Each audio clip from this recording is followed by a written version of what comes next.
efendimsin,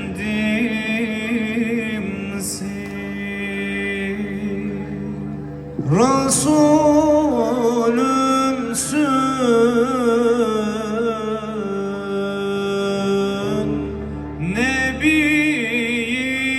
Nebiyimsin, Halilimsin,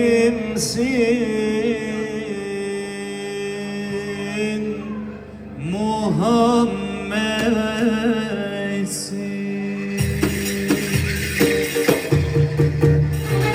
Serveri enbiyası ya Resulallah, ya Habiballah, ya Nebiyallah.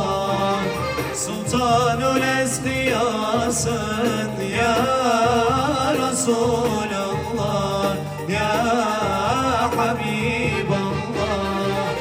Hatemül Enbiyasın ya Resulallah, ya Habiballah, ya Nebiyallah.